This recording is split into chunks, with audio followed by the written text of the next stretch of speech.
Dou-lhe as boas-vindas a este programa, onde promovemos o debate em torno das matérias que estão na ordem do dia e que obrigam a uma reflexão, à discussão de ideias e à partilha de posições. À mesa comigo estão, e passo a cumprimentar, Ricardo Correia de Matos, Presidente da Secção Regional Centro da Ordem dos Enfermeiros, e Alexandre Valentim Lourenço, Presidente do Conselho Regional Sul da Ordem dos Médicos. Muito bem-vindos. Cá estamos de volta para falarmos praticamente durante uma hora dos grandes temas da saúde. Aproveito o regresso de Ricardo Correia de Matos ao check-up, isto porque tivemos notícias relacionadas com os enfermeiros e com a ordem dos enfermeiros nas semanas que passaram, que não foram comentadas pela ordem. Aproveito então este momento para pedir este comentário, e isto porque a bastonária da Ordem dos Enfermeiros foi ouvida na Comissão Parlamentar de Saúde a pedido do CDS e disse nessa comissão que não tem tido qualquer contacto com a Ministra da Saúde e questionada em relação ao diploma de carreira de enfermagem que terá sido, digo terá sido porque ainda não sabemos o conteúdo, o teor, quando será publicado, em Conselho de Ministros no dia 28 de março, disse que não se podia pronunciar em relação a este diploma e que não recebeu nenhuma informação sobre o diploma. Pergunto, de 28 de março até ao dia em que estamos a gravar, nesta segunda-feira, início de semana, alguma novidade? Bem, em primeiro lugar, olá a todos, mais uma vez. Não, infelizmente não.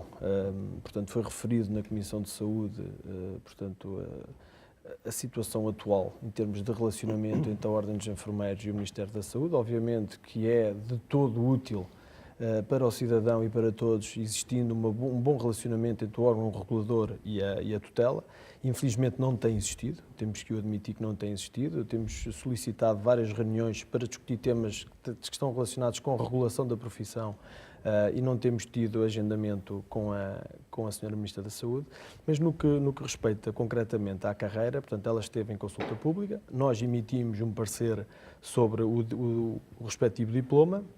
Infelizmente, parece-nos, segundo informações veiculadas pelo Governo, que foi aprovado então em Conselho de Ministros, mas não tivemos qualquer tipo de feedback por parte do Governo. E há, efetivamente, duas matérias centrais que nos preocupam, que diz respeito à regulação da profissão. Por um lado, como está refletido na carreira o exercício do enfermeiro especialista e as suas competências, e, por outro lado, a mesma reflexão acerca das competências acrescidas, diferenciadas e avançadas, que ficou acordado com a equipa anterior ver refletidas estas competências na carreira futura, e estamos a aguardar com alguma tranquilidade que seja publicado, portanto, o diploma final, para perceber como é que a Sra. Ministra da Saúde resolveu desenhar a carreira dos enfermeiros.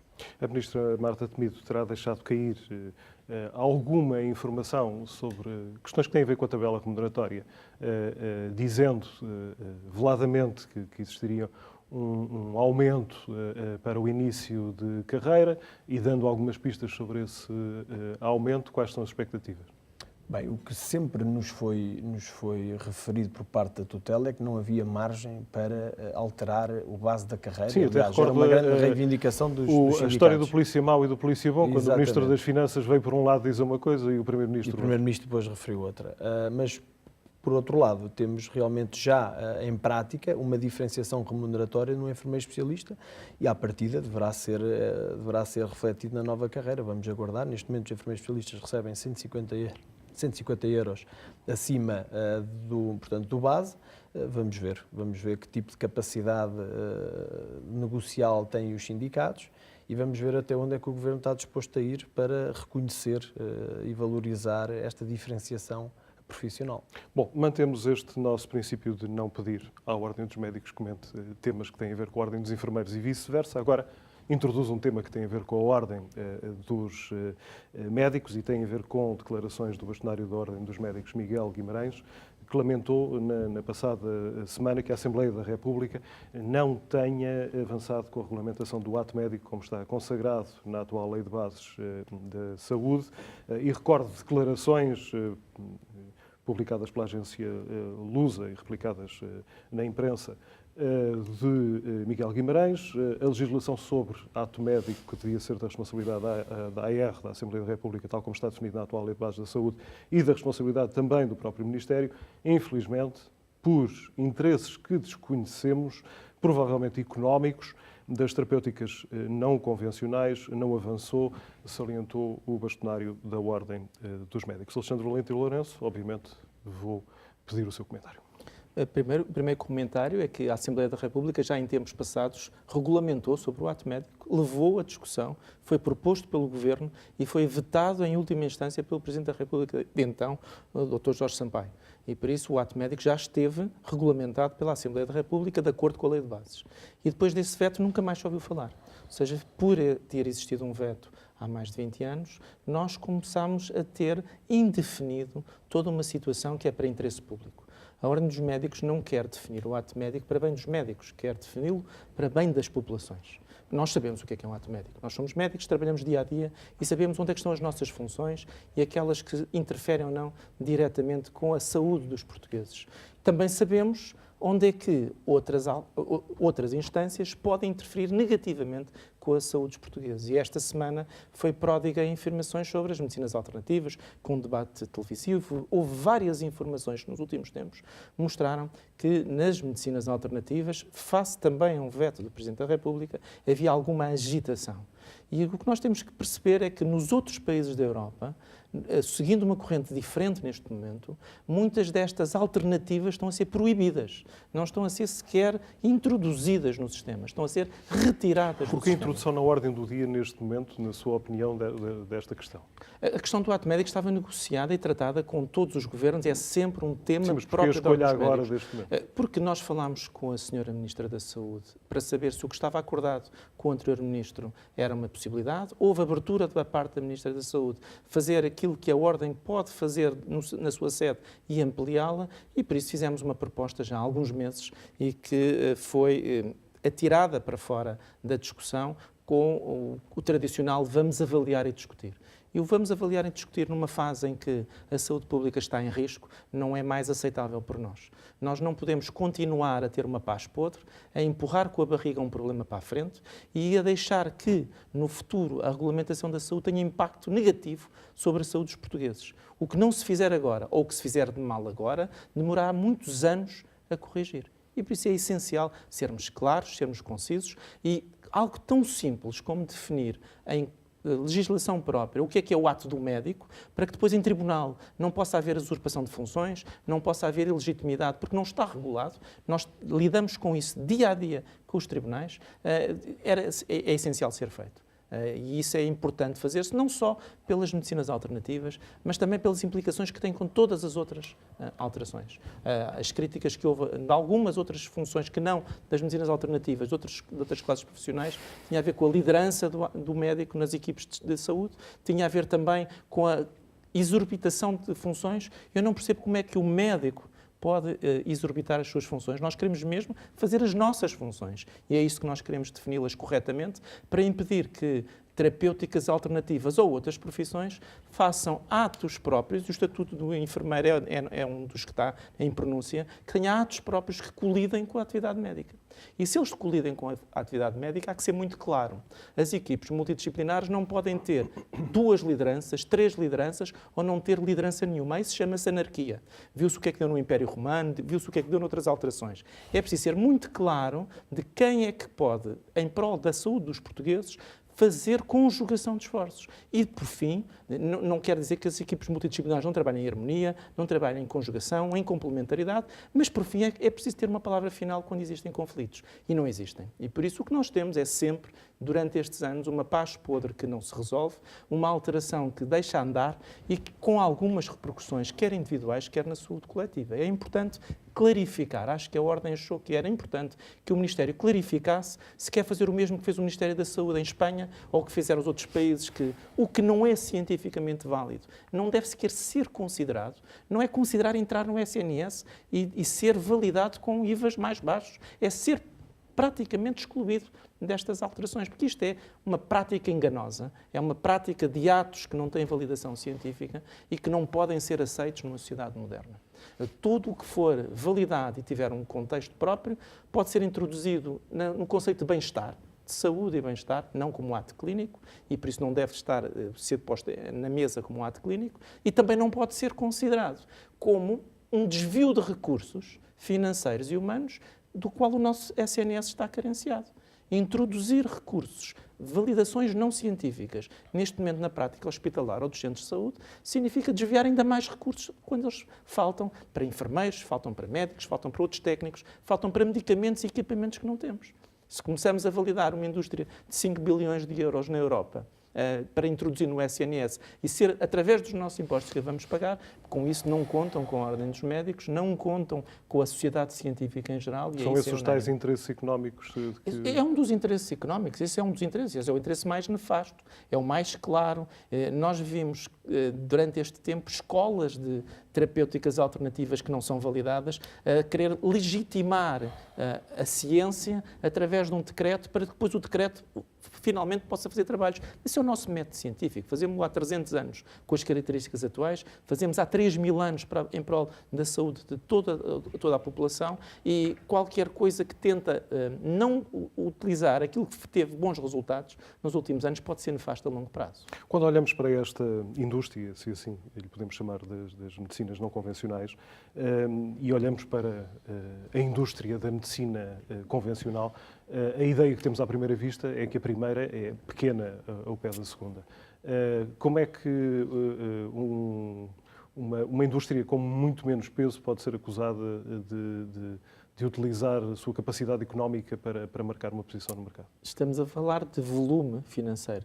Penso que o peso estará aí. É claro que aquilo que tem tratado milhões de portugueses durante os últimos anos tem o seu papel e tem o seu papel neste momento. Portanto, é uma procura de ocupar um espaço no bolo. O problema não é ocupar um espaço no bolo. O problema aqui não tem a ver com o dinheiro e com os recursos. Se esse espaço fosse necessário, se com isso nós melhorássemos significativamente os indicadores de saúde dos portugueses, eles seriam certamente validados. A minha questão tem a ver com a acusação de utilização de interesse económico. Nós não pomos algumas terapêuticas de bem-estar no SNS. Não se fazem massagens no SNS. Não há spas com participados. Isso tem a ver com o bem-estar, tem efeitos positivos na saúde, tal como o exercício físico e muitas outras práticas, e por isso, nessa legislação, que tem regulamentação financeira própria, tem formas próprias, é onde se deve estar a discutir estes moldes, não na área da saúde. A área da saúde tem agentes reguladores importantes, tem uma validação científica internacional, mundial, e que tem a ver com o facto de se poder progredir e dirigir os recursos para onde nós podemos ter maiores impactos. E qualquer medicamento que entra no nosso armamentário, qualquer técnica, é muito escrutinada. É escrutinada de forma a que 1000 moléculas novas apenas dão uma molécula a ser introduzida no nosso armamentário. Não é apenas por similitude, por vantagem comercial de uma empresa que elas passaram a entrar nos últimos anos. E por isso, esse escrutínio deve ser feito a nível científico e com as mesmas regras para tudo o que é para ser implementado na saúde dos portugueses. E se ela tiver validação científica, será muito bem-vinda. O grande problema é que os espanhóis fizeram esse trabalho. E em 100 e tal terapêuticas que estiveram a avaliar, 63 já estão proibidas e as restantes estão neste momento em avaliação porque lhes pode acontecer o mesmo. E por isso não levantamos obstáculos àquilo que possa ser bom para os portugueses. Agora, tem que ser colocado no seu devido lugar e dentro do SNS acho que é um tiro no pé que nós temos. Se não estamos, eu sempre falei aqui neste fórum sobre a necessidade de ultrapassarmos os 4,8% do PIB para a saúde, nomeadamente para o SNS, e agora a regimentarmos 2 ou 3%, ou 2 ou 3 décimos percentuais para algo que não tem validação nenhuma, significa tirá-lo onde ele é preciso. E é preciso para remunerar todos os nossos profissionais, para ter carreiras condignas. Quando nós falamos de carreiras e de regulamentação de carreiras, carreira médica existe há 20 anos, mas há mais de 10 que não existem concursos, que não existe regulamentação, que não existe progressão. E se nós quisermos passar para outro tema, porque é que os médicos estão a sair dos hospitais e porque é que os serviços estão a fechar, é porque eles neste momento não têm futuro, não têm horizonte, apesar de estarem implementados. E espero que isso nunca aconteça às outras profissões, nomeadamente aos enfermeiros, que é publicar algo que depois não é posto em prática, porque isso tem efeitos muito mais deletérios do que a simples não publicação. A esperança neste momento não reside no coração da maior parte dos profissionais de saúde e muitos deles estão fartos, estão a abandonar este sistema. E o que se vê é que, independentemente de se abrirem concurso ou não, eles não são preenchidos, havendo muitos candidatos para os preencher. Porque não há esperança. Ninguém quer entrar numa carreira, os enfermeiros partilham certamente esta opção, numa carreira que depois, durante 20 anos, não veem como é que podem progredir. E tendo mesmo as carreiras bem regulamentadas, elas não são aplicadas há 20 anos. Concursos de chefes de serviço, há 70, 80 por ano. Saíram 3.000 nos últimos anos e abriram 300. Assistentes graduados demoram 2 a 3 anos a abrir e depois 2 ou 3 anos a concluir. E as pessoas já estão a pensar que tudo o que lhes é prometido é sempre atirado para a próxima legislatura e não se resolve. E por isso, aquilo que nós falamos de paz podre, de um clima social atraente, só é atraente até ao momento eleitoral. Mas não existe, não tem sido feito. E acho que, se calhar, era importante clarificar qual a política de saúde, que tipo de investimentos, para onde é que ele deve ser direcionado, qual a validação científica das nossas atividades, se queremos ter uma saúde melhor e como é que vamos lutar para ela. É essa visão que nós não temos visto ultimamente. Bom, e voltaremos a esta questão da regulamentação do ato médico em breve, tenho a certeza, neste programa. Vamos passar à frente e introduzir um novo tema e que tem a ver com uma nova infecção mortal que vimos esta semana uma notícia publicada no Expresso com o título Nova infecção mortal deixa Portugal em alerta. Estou a falar de Candida auris, que atinge a corrente sanguínea e mata até 72% dos doentes. Diz esta notícia do Expresso que os hospitais estão preparados e à espera do fungo. Aquilo que é importante dizer aqui, e até para deixá-lo descansar um pouco, que fez agora aqui uma longa locução, questiono o Ricardo Correia de Matos. Esta infecção que está agora a chegar e de que temos notícia, aliás, ao longo das últimas 2 semanas têm aparecido várias notícias, aparece esta no Expresso um bocadinho mais alarmista pela forma como está apresentada, ainda por cima pela nossa Vera Lúcia Arregoso, que costuma estar connosco aqui neste programa, neste check-up. Ricardo, é mais uma ou esta ameaça desta infecção mortal tem que ser mesmo muito levada a sério? É porque já vamos aqui também saber se isto é uma coisa apenas hospitalar ou não é, mas é mais uma ou temos que estar mesmo muito preocupados com esta? Eu penso que, em primeiro, tranquilizar um pouco os portugueses, porque ainda não há nenhum resultado positivo em Portugal deste novo fungo. Isto é um fungo que já existe, o Cândida. Isto é mais uma mutação e cada vez mais verificamos que vírus e bactérias e fungos são multiresistentes e daí esta grande preocupação dos Estados-membros da União Europeia no sentido de tentarem estudar de forma laboratorial uma solução para este tipo de fungo, mas neste momento, portanto, os cuidados a ter são aqueles que nós já temos em Portugal há mais de 15 anos, portanto, uma lavagem correta das mãos a nível hospitalar, portanto, isto é um fungo que se transmite pelo contacto e, portanto, obviamente que dentro dos hospitais os profissionais estão já muito atentos a esta matéria. Mas há uma dimensão muito importante que é preciso referir, que tem a ver com as dotações seguras do número de profissionais. Obviamente que em Portugal temos um número reduzido de profissionais dentro das equipas multidisciplinares, quer de enfermeiros, quer de assistentes operacionais, e estudos internacionais identificam como este fator seja preponderante para o aumento das infecções cruzadas e nosocomiais dentro dos hospitais, o que leva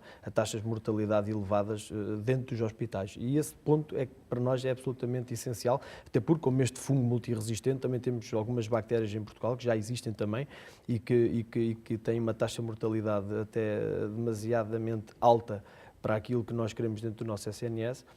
E, portanto, neste momento, penso que é muito importante sensibilizar os profissionais da probabilidade desta bactéria aparecer e, portanto, prevenir é sempre muito melhor do que depois tentarmos remediar uma situação que aparentemente, e segundo as informações que nós podemos ter acesso, ainda não existe. Portanto, um antibiótico que seja eficaz contra esta bactéria multiresistente, este fungo. Este micro-organismo é da família da Cândida, que é muito conhecida da sua área de especialidade. Portanto, a Cândida é uma grande família de fungos e muitos deles nem sequer são patogénicos. Alguns são patogénicos em condições específicas e que, atuando face à diminuição das defesas, podem ou não provocar doença. O que nós verificámos agora foi, em algumas das candidíases que eram resistentes, conseguimos perceber por análise do genoma que é uma estirpe que não estava identificada. Não sabemos se é uma estirpe nova ou se era uma estirpe que até agora não tinha sido identificada. Porque em todas as infecções nós temos infecções que cedem muito facilmente aos seus antibacterianos, antifúngicos, mas há outras que por não identificação têm um perfil que não responde a essa medicação.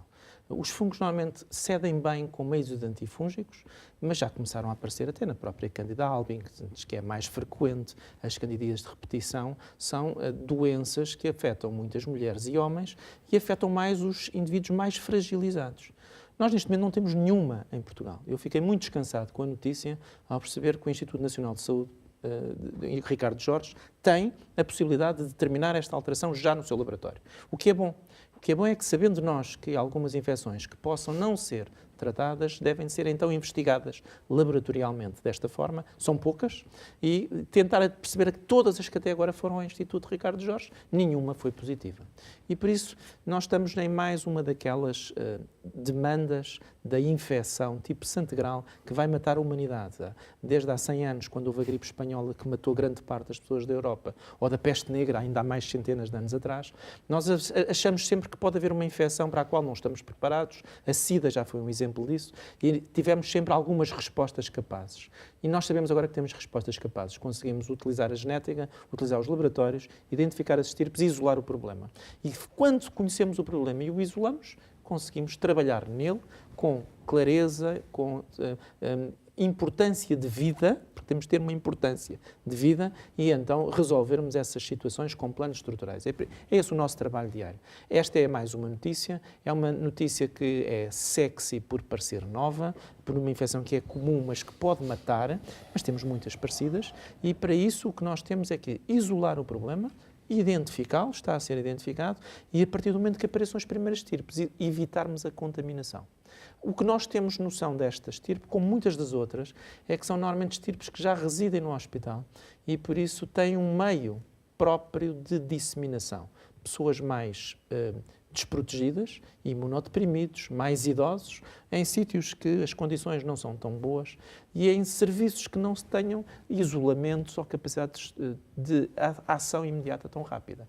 E quando foi do problema da gripe A, lembramos-nos todos muito bem, quando foi do problema da gripe, nós tivemos que adaptar muito rapidamente os nossos sistemas, a gripe continua a existir e os nossos sistemas já os respondem e até integrados. Os nossos hábitos fora dos Exatamente. hospitais. E passámos a integrar muito bem este sistema. Por isso é uma questão de nós, na nossa vigilância epidemiológica, mantermos o nosso cuidado dentro daquilo que é a prática médica Mas o habitual. Ricardo Rei de Matos levantava aqui uma questão que também gostava de ouvi-lo assim, que tem a ver com...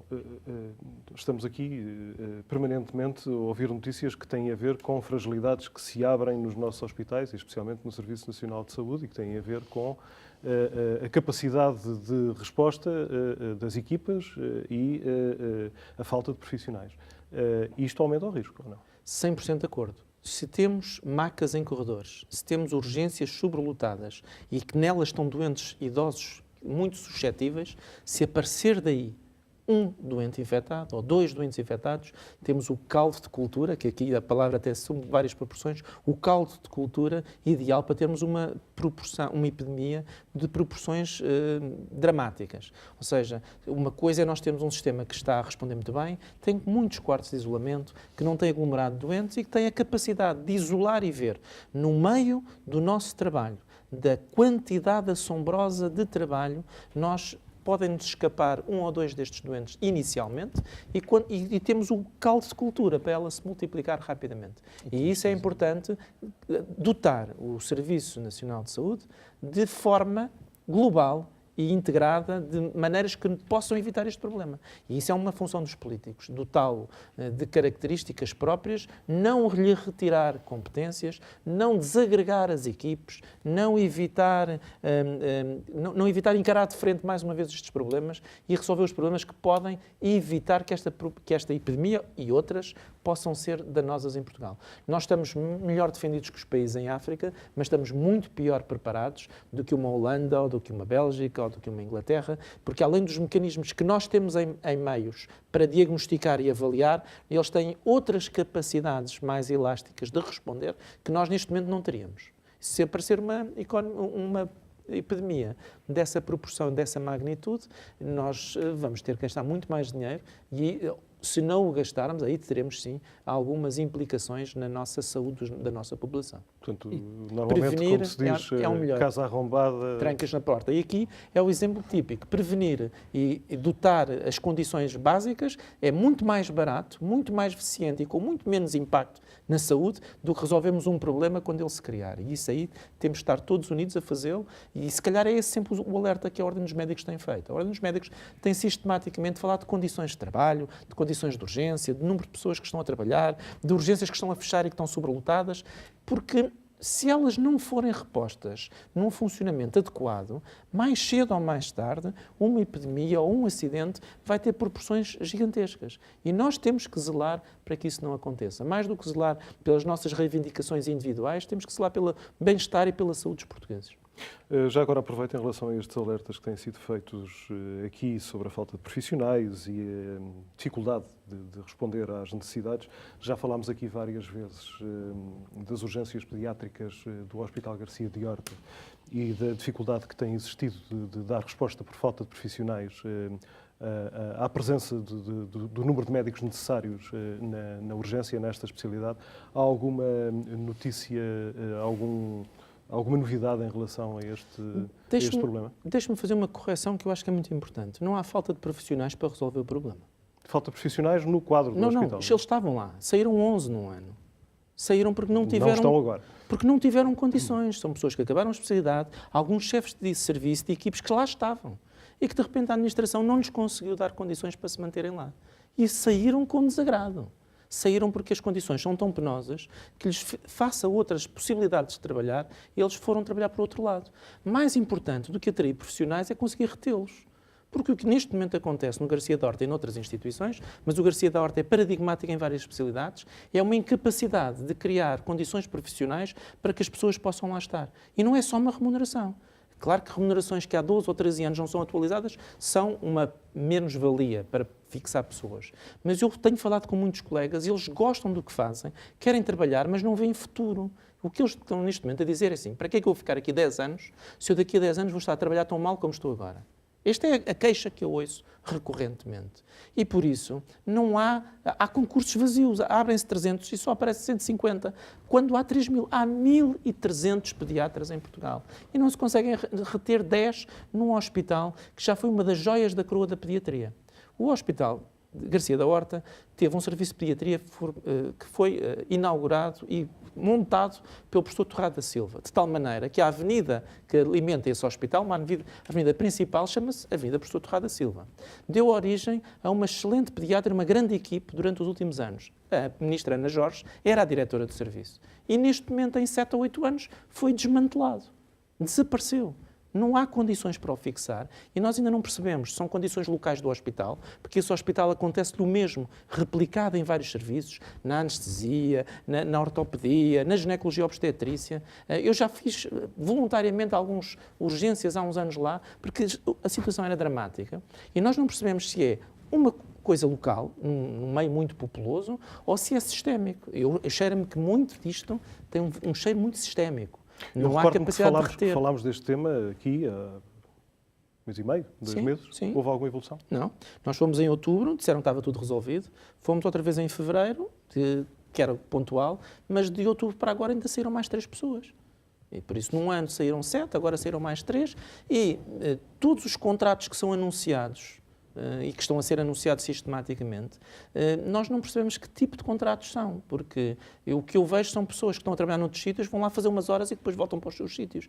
Isto não dá estabilidade a um serviço, não dá coerência, não dá visão a longo prazo. E se o serviço apenas sobrevive para ter a urgência aberta, todas as outras grandes valências que tem desaparecem. E isso não é possível. Este é um problema apenas dos médicos ou também têm feedback de problemas com os enfermeiros neste hospital? Não, eu penso que o problema abrange este grupo, ambos os grupos profissionais. Nós, em Portugal, temos um déficit de cerca de 30 mil enfermeiros, portanto, no nosso SNS. Neste caso em concreto, deste hospital? Neste hospital em concreto, as informações que nós temos, obviamente não é da minha área, pertence à secção Jornal do Sul, mas o que o Presidente Sérgio Branco nos relata é que, efetivamente, o déficit é enorme, ronda os 15, 20% de déficit de enfermeiros. Mas deixe-me aqui pôr um ponto muito importante, é que os enfermeiros conseguem, mesmo assim, através de horas suplementares, horas extraordinárias e muitos em banco de horas, suprir esses déficits. O que mesmo não acontece com os médicos, que fazem o seu contrato. Não é verdade. Sim, é verdade. Não é verdade. Hoje houve duas médicas que estamos no mês de abril que entregaram o papel de rescisão de horas, já ultrapassaram as 200 horas e fazem horas noturnas quando não o deviam fazer e continuaram a garantir o trabalho até agora. Neste hospital? Hoje, sim. Hoje. E isto, neste hospital, significa que se o problema era mau, ainda vai ser pior na próxima semana, porque deixam de fazer horas. Todos os médicos nesse hospital fazem 48 horas de urgência semanal a mais do seu horário. E por isso não há bancos de horas nem horas extraordinárias que resistam. Eles não conseguem fazer mais. Já deram tudo o que podiam dar. E neste momento estão estourados. Mas estamos a falar portanto, Estou a falar da pediatria. Estou a falar da pediatria porque se o serviço continua a ter a urgência aberta, continua a ter uma unidade de cuidados intensivos, continua a prestar apoio a partos de risco e partos elevados, com menos 11 profissionais, num quadro de 20 e tal, é um rombo enorme. E por isso, a incapacidade de funcionar, para além das horas que já todos faziam, é gritante. E por isso, ele precisa mesmo de pessoas. E é preciso, se calhar, uma forma de cativar e manter as pessoas no SNS. O que neste momento nós vemos é abertura de concurso e espanto por ficarem vazias. Nós andamos a dizer há anos que eles ficam vazios porque não há projetos profissionais, porque não falam com os profissionais a saber como é que funciona um serviço, porque as interferências na organização e gestão de cada serviço são brutais. E na enfermagem, as substituições passaram a ser autorizadas. Na carreira médica foi a única que ficou isenta. Ou seja, se houver uma enfermeira que está de baixa a longo prazo, ou um assistente operacional, ou que entrou em licença de parto, o hospital tem licença para contratar sem nenhuma autorização prévia. Para os médicos, neste momento foi. A lei mudou agora. A lei mudou agora. Os hospitais tiveram autonomia para fazer a substituição. Ainda não tem. E o que acontece é que a única carreira que ficou excluída, com o argumento que os médicos têm uma carreira e concursos próprios, foi a carreira médica. Mas esse é um argumento para não preencher e, no entanto, não é um argumento para se contratar empresas ou horas avulso para manter o funcionamento de pérolas do Sistema Nacional de Saúde. Nós temos no SNS serviços paradigmáticos que estão a perder as melhores cabeças e não estamos a falar de um profissional que é um recém-especialista. O médico, quando acaba uma especialidade, ainda tem mais 10, 20 anos de grande formação e de grande intensidade. E eles estão a sair embora. E depois ninguém vai... Nós vamos estar daqui a 2 meses a falarmos das idoneidades e das capacidades de formação. E o que tem que se perceber é que, não havendo pessoas para dar formação, nós não podemos ter lá pessoas a ser formadas. É o mesmo que pormos alunos nas escolas sem haver professores. As escolas não funcionam só com alunos. Eles não aprendem sozinhos. E, neste momento, o Sistema Nacional de Saúde está completamente esburacado. No SNS não há profissionais de 40, 50 anos, não há pessoas capazes de formar os que estão para trás e não há sequer uma perspectiva positiva, otimista, a um prazo médio, não queríamos amanhã, um prazo nos próximos 2 ou 3 anos, de como se vai resolver o problema. Já lançámos várias possibilidades e elas ficam sempre na esfera da discussão. E por isso está na altura de tomar alguma missão. Não é modificar a lei de bases, é aplicar a lei de bases. Não é modificar as leis e dar outros estatutos, é simplesmente clarificá-los e pô-los a funcionar. Nós temos leis em várias áreas excelentes a nível da Europa e depois não as usamos. E ficam na gaveta para serem regulamentadas e postas em prática pelos hospitais.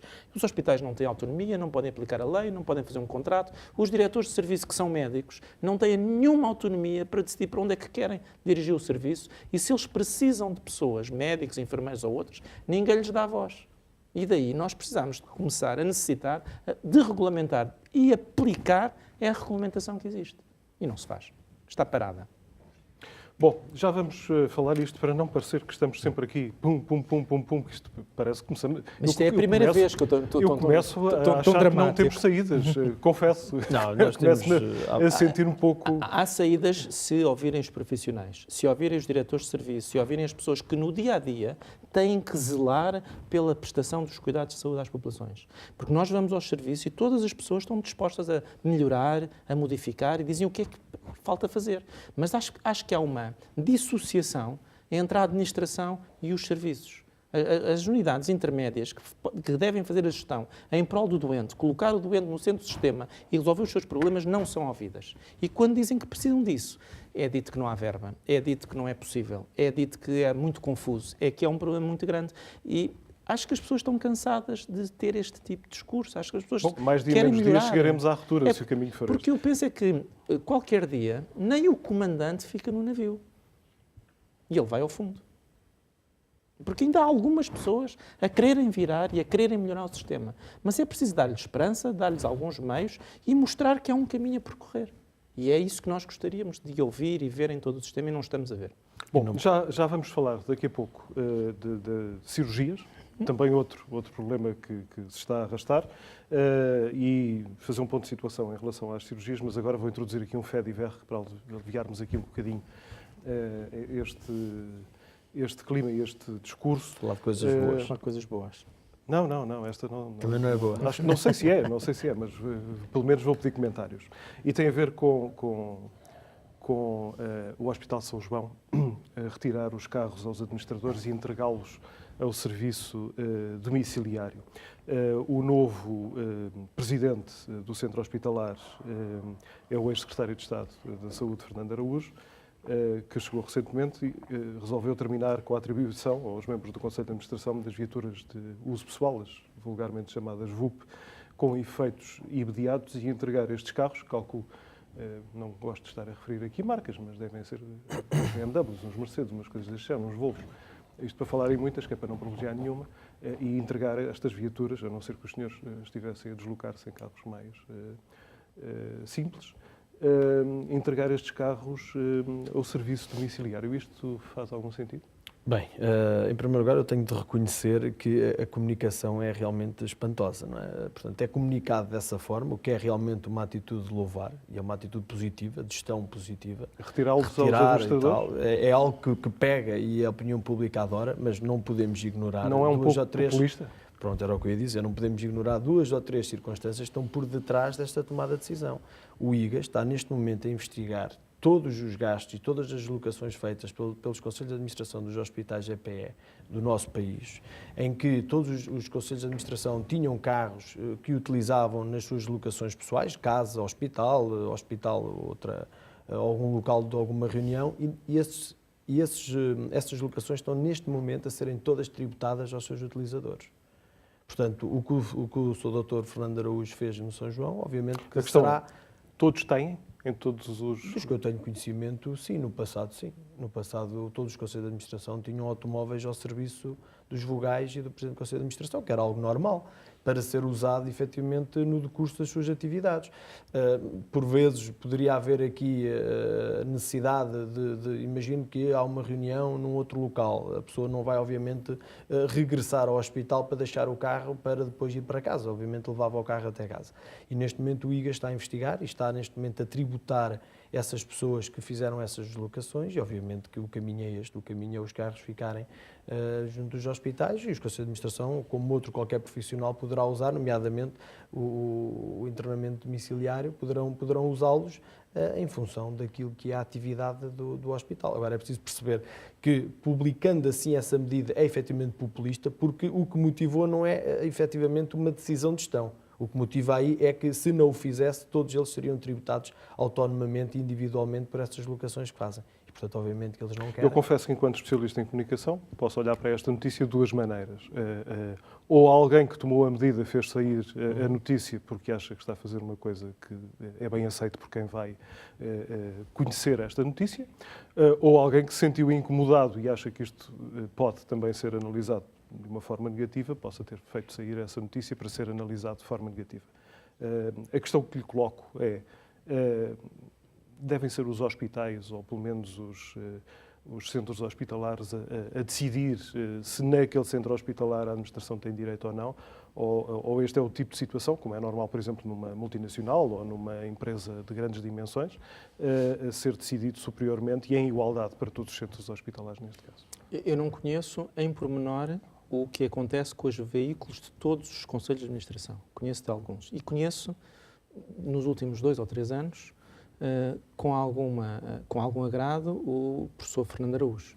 E por isso, para já, a primeira coisa, eu não tenho que o defender ou não, isto tem uma marca própria. Sempre foi a postura dele de resolver problemas e, claro que é a primeira medida, que é quando toma posse, que dá muito nas vistas, mas isto seria, espero eu, que apenas uma das múltiplas medidas em prol do doente que se podem implementar num hospital, quando as pessoas que estão num hospital estão a lutar por esse hospital e pelos seus utentes. Se assim for, o meu aplauso é garantido. E é nada como dar um sinal a dizer as coisas mudaram e a partir de agora vamos trabalhar em termos de doente. Segundo aspecto, as administrações precisam de carros para se deslocar. Precisam de poder ir a uma reunião no Ministério, ou outro lado qualquer, e ter um veículo que os possa transportar, porque de outra forma terão que obedecer a outras formas de aplicação de viaturas que são mais nefastas, porque pagamento por quilómetros, ou utilização de veículos próprios, ou utilização da Uber ou do táxi, há de tornar isto mais desagradável. Agora, o que é importante perceber é que estes veículos não são da administração. Não são do Conselho de Administração. Isto foi o Conselho de Administração que ele próprio decidiu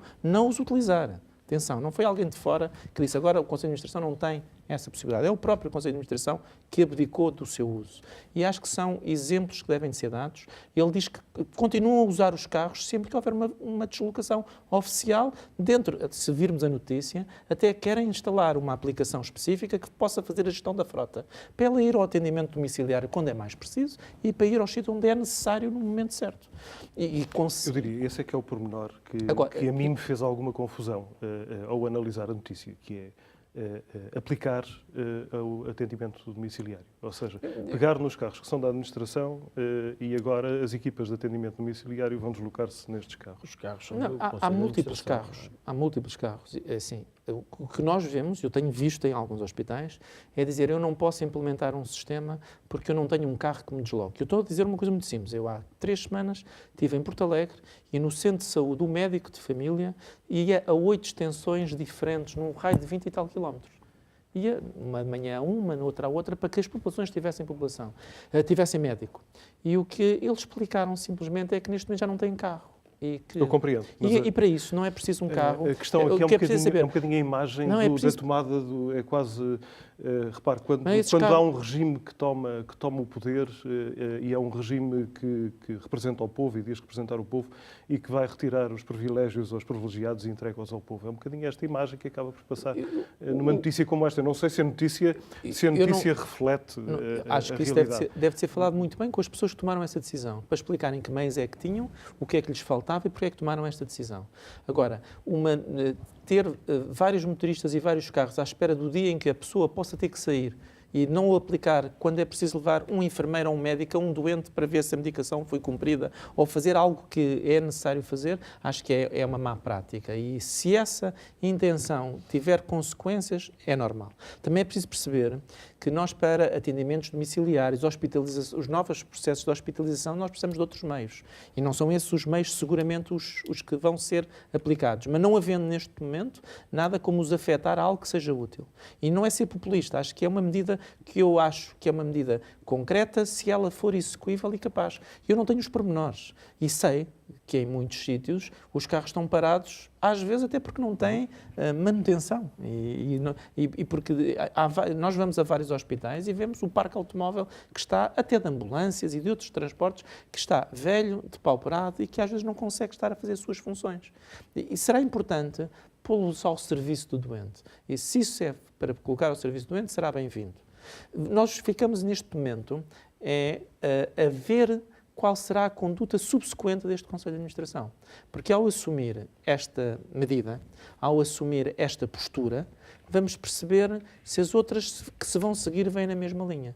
Aumenta as expectativas, porque quando isto se faz, as expectativas são muito aumentadas. Vamos ver quais são as próximas medidas. Vamos ver como é que elas se refletem nos cidadãos. O Hospital São João era um hospital que era considerado como tendo uma boa saúde financeira e depois tinha equipamentos que não eram mudados há 15 e 20 anos. Vamos ver se agora, se a transparência e se a maneira como é feita demonstram que afinal estávamos certos. Havia coisas que não estavam a funcionar bem. E por isso é preciso tomar as medidas certas. Esta é apenas uma pequenina medida. Teve a repercussão que teve pelo seu inédito. Tal como a Cândida que aparece, que é uma Cândida nova, que ainda não existe em Portugal, mas é tão inédita que motiva a nossa atenção. O que é importante perceber é o que é que vai acontecer daqui a 3 meses, a 6 meses, nestas instituições e nestes desenvolvimentos. Aquilo é apenas um sinal, se foi demagógico ou não, e quais são as consequências práticas. Mais pessoas a pensar desta forma seriam essenciais para resolvermos alguns problemas. E não colocar pessoas que têm más práticas e fazer aquilo que muitas vezes acontece no Ministério, que é a dança de cadeiras. Seja de um Conselho de Administração vais para outro, tu vais para outro, e nós depois vemos as nomeações todas, entrou 1 ou 2, mas as outras 8 mudaram de cadeiras. E isso é preciso estar atentos e evitar que isso aconteça com frequência. Bom, aguardemos e vamos ficar atentos. Vamos então falar de cirurgias. Quase 20% das cirurgias em janeiro ultrapassaram o tempo máximo de resposta e, olhando para os números, isto traduz-se em 42.514 doentes. Obviamente que, quando se fala disto, naturalmente a primeira coisa que nos vem à cabeça é: mas houve uma greve cirúrgica. Os números tornados públicos desta greve cirúrgica, o impacto é de 5.031 cirurgias, nestes dados compilados, publicados pelo Jornal de Notícias, o que significa que entre os 42.514 doentes e as 5.031 cirurgias a diferença ainda é bastante grande. À partida, apontava-se o dedo aos enfermeiros, naturalmente são os grandes responsáveis por este aumento de cirurgias pendentes, mas parece que não. Têm a sua cota parte naturalmente, mas não são os principais responsáveis. Ainda bem que existem pessoas que tornam público estes números, não é? Que vêm, no fundo, contrariar aquela campanha vergonhosa que foi criada à volta da greve cirúrgica dos enfermeiros, como sendo quase a causadora de todos estes atrasos e das listas de espera. O nosso SNS realiza por ano sensivelmente 580 mil cirurgias, o que dá mais ou menos uma média de 50 mil mês. Portanto, aquilo que nós estamos a falar é um atraso praticamente de um mês. E convém relembrar a conclusão do Tribunal de Contas no relatório sobre a acessibilidade aos cuidados de saúde, 2017, em que referiu que mais de 2.500 pessoas faleceram à espera de uma cirurgia e dessas centenas da área oncológica. E, portanto, isto é, no fundo, uma consequência da ineficiência do nosso SNS. Apraz muito perceber hoje que há uma pressão muito grande para se aplicar os inúmeros relatórios que têm vindo a ser construídos ao longo dos últimos 10 anos. Aliás, o Dr.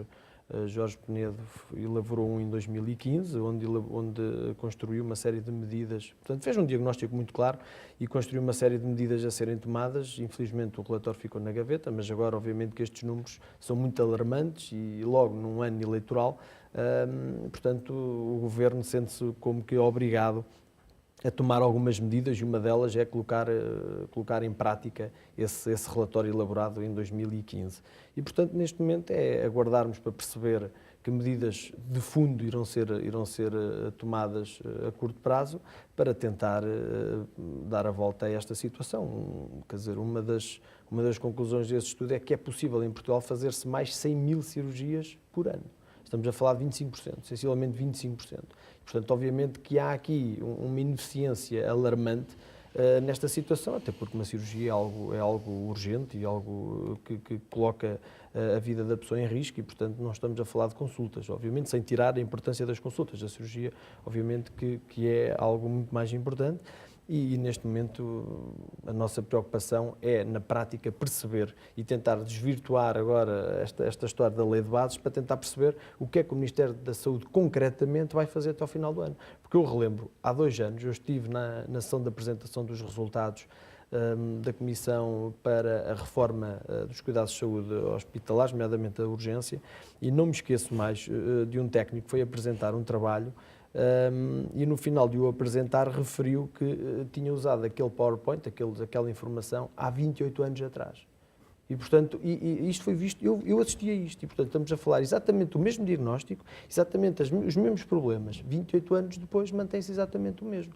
Portanto, a conclusão a que chegamos é que nós temos técnicos muito bem preparados para diagnosticar e para solucionar os desafios, não existe ou não tem existido a coragem política de os implementar.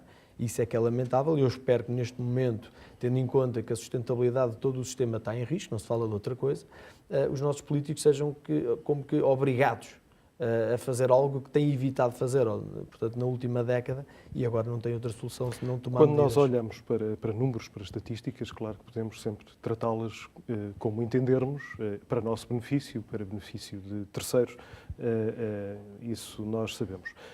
Introduz também aqui que o JN adianta que estavam inscritos na lista para cirurgia do Sistema Nacional de Saúde, Serviço Nacional de Saúde, 240.946 utentes, e cerca de 82,4% estavam dentro do tempo máximo de resposta, e que este valor representa menos 3 pontos percentuais comparado com o período homólogo em 2018. Se há pouco parecia que tínhamos aqui números muito negativos, aqui já temos números mais positivos um ano depois. Portanto, cá está, podemos olhar para os números como quisermos e usá-los como quisermos. Primeiro temos que acreditar nesses números. Esses números são os números que temos. Claro. Depois temos de perceber como são construídos. Lembro-me que há uns anos a lista de espera baixou porque houve um critério de expurgo da lista de espera. E esse critério fazia com que as cirurgias tivessem mais que X anos fossem excluídas, mesmo que estivessem lá. E por isso nós temos que perceber que a manipulação dos números não é benéfica para o sistema. O segundo é a medida que vem associada. Fala-se em passar de 270 dias para 180 de tempo de resposta, máximo de resposta garantida. E por isso, se o tempo máximo de resposta garantida diminuir, nós vamos ter menos doentes a serem cumpridos dentro desse tempo.